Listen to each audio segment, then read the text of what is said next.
According to Sadiq Khan, Lee Anderson is pouring fuel on the fire of anti-Muslim hatred when last week a vote was changed because of a Muslim mob outside Parliament. Not hatred, fear, and he's not stoking anything. They're doing it themselves. Right, I'm Grannyopteryx.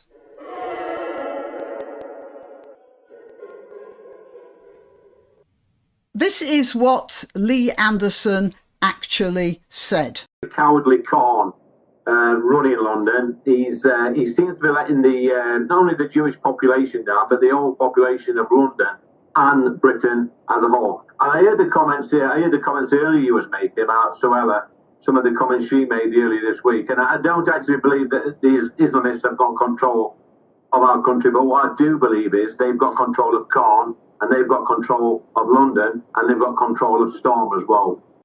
Right. And this is considered inflammatory. Well, do the more radical end of the Muslim agitators have control of Khan?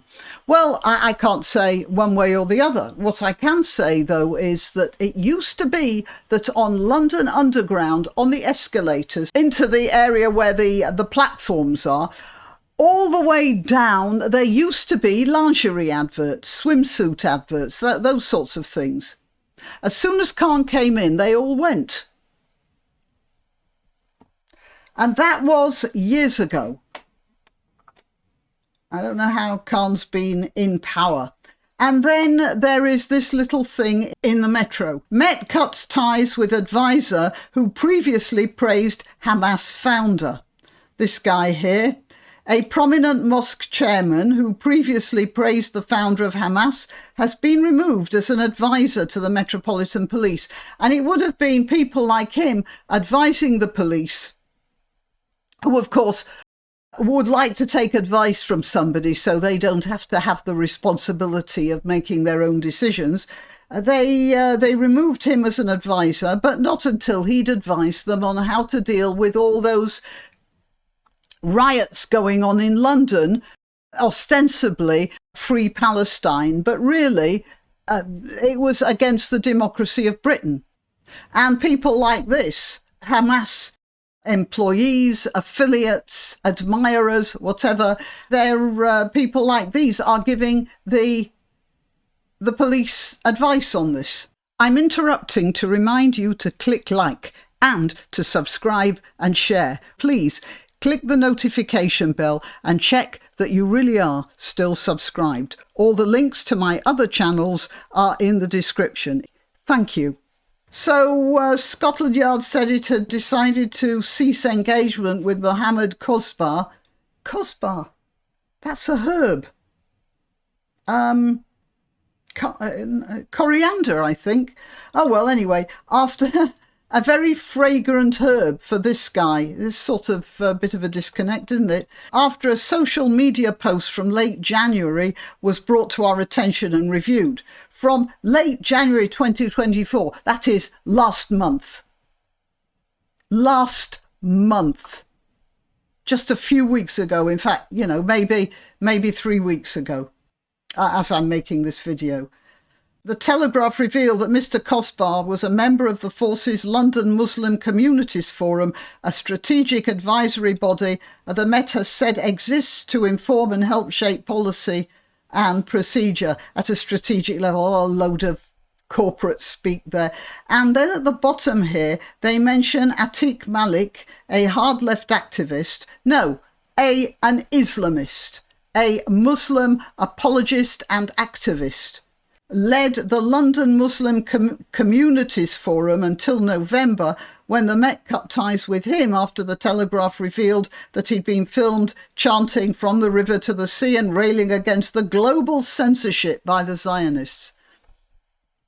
Now, the Telegraph has revealed all of this. I do want to point something out to you. There is an Arab country right now trying to buy the Telegraph. I wonder how long these sorts of stories will come out when the paper falls to these new owners.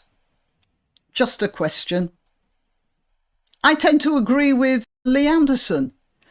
And I'm not suggesting that Khan is a member of Hamas. I think he's a fool who is being pushed around by these people, though, who flatter him and upon whom he depends for votes. If they like him, then they will tell everyone in all the mosques that they control, and that's probably quite a lot of them, that they should vote for Khan. So he stays in power as long as he placates people like this fragrant gentleman here, Mohammed Kosbar. His votes depend on that. So it's in Khan's interests, if he wants to stay in his job, to placate these people. And of course, he has a lot of influence over the Met. So if the Met decides to take this fellow as an advisor, if he says, look, he's a good chap, he knows how Muslims think, like, Muslims are a box, then they'll do that. And then they can just throw up their hands and say, well, this decision wasn't mine. We were taking advice. Let's go back to that corporate speak. Yeah, inform and help shape police policy and procedure at a strategic level. Look, there's a thing here. You are the police. You are supposed to uphold British law, not Muslim law, not Jewish law, not Hindu law, not Sikh law. British law. And taking advice from Muslims is probably not a good idea. Just apply the law. That's all anybody asks. Okay, till next time. Why not treat yourself or a favoured relative or friend to these magnificent examples of merch? The mugs and t-shirts come in the Graniopteryx design or Grambo with a firearm or the more deadly knitting needles. Go to www.graniopteryx.com and whatever platform you're watching this on, please click like, subscribe and share.